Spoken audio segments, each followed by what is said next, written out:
privado. ¿Qué quiere decir que se constitucionaliza el derecho privado? Bueno, hay una serie de derechos de origen constitucional que afectan directamente las relaciones privadas. Algunos tienen que ver con las personas o con el aspecto personal exclusivamente, y otros tienen que ver con su patrimonio. Dentro del patrimonio, en la asignatura mía, tienen importancia, por ejemplo, la libertad en las dos manifestaciones de contratar y contractual, el derecho de propiedad. Ya hace mucho que la Corte ha dicho que los derechos que nacen de los contratos forman parte del derecho de propiedad y por lo tanto gozan de protección constitucional. El derecho a ejercer toda industria lícita, a asociarse libremente, el derecho de los consumidores y usuarios, son todos derechos de origen constitucional. Y muchísimos más, a la dignidad personal, a la vida, a la integridad física, al honor, etcétera, etcétera. Ese núcleo constitucional se vio enriquecido con la reforma del 94 con los tratados internacionales, con jerarquía institucional. Y ya, yo no sé si todos han hecho derecho constitucional, pero se está hablando de lo que se llama el control de convencionalidad. Esto es el análisis de la ley en función del tratado, y si hay alguna contradicción, darle prevalencia al tratado por sobre él. Entonces se ha aprovechado la realización de este código para hacer un test de constitucionalidad de las normas del código con relación a la Constitución y a esos tratados. Y a propósito de ese test de constitucionalidad, se han incorporado muchas normas que están en los tratados internacionales al texto del código y se han modificado. Por ejemplo, en materia de capacidad, en aquellas personas que tienen discapacidad, que ahora se buscan. Ese sería un rasgo característico de este código. La permanente relación entre los textos constitucionales y los tratados constitucionales y el texto positivo. Bien, ¿cuáles son los principios inspiradores? La buena fe,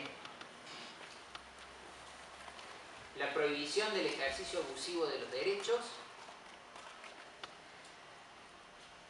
la figura del fraude a la ley entendido con un esquema más amplio, no solamente como el actuar contrario al fin que tuvo en miras el legislador cuando reconoció la norma, sino que se incorporan otras nociones como el abuso de posición dominante dentro del mercado.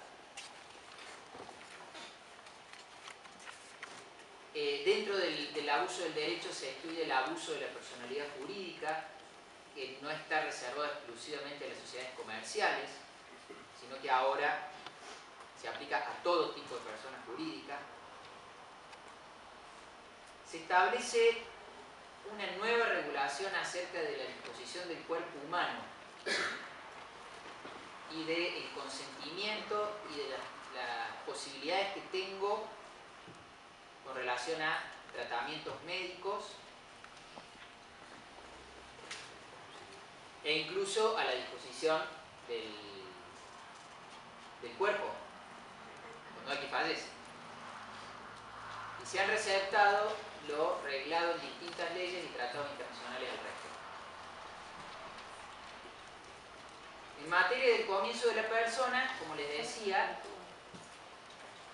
la persona se le considera tal desde el momento de la concepción, no de la concepción en el seno materno. Y deja librado a una ley especial la regulación de los métodos de fertilización asistida. Ya les expliqué por qué se llega a esta situación. No estaba en el proyecto original. Con la capacidad de hecho hace enormes cambios, sobre todo en materia de personas con discapacidad, aunque también en materia de menores. cambia la mayoría de edad, sigue siendo los 18 años, pero incorpora la noción de adolescente. Y se le va dando a este sujeto la necesidad de que preste su conformidad para determinadas circunstancias. Como por ejemplo, si hay que someterlo a un tratamiento médico que no implica riesgo para su vida o que no es imprescindible para su vida. Es como que esa idea que estudiábamos nosotros, que están los incapaces absolutos de hecho y los incapaces relativos de hecho, y los absolutos no pueden hacer nada y los relativos pueden hacer solo lo que les está autorizado. Bueno, ahora hay un degradé. Hay grados con distintos actos que se pueden realizar donde requiere del consentimiento del menor. La clasificación tradicional que nosotros veíamos de demente y de débil mental, y las figuras que se aplicaban al demente, que era la del curador, declararlo incapaz absoluto de hecho, y el de débil mental, el del inhabilitado, también se modifica sustancialmente. Porque ahora se aplican los principios de una convención, de un tratado internacional, que establece el principio de pedirle el consentimiento en la medida de sus posibilidades a la persona con discapacidad. Entonces, vamos a tener personas a las que no le vamos a poder preguntar nada porque no pueden prestar ningún tipo de consentimiento, pero hay un montón de gente que va a estar en el camino, que es intermedia, y que ahora el sistema se complejiza porque va a tener que tener participación en las decisiones que lo afectan y que está en condiciones de adoptar.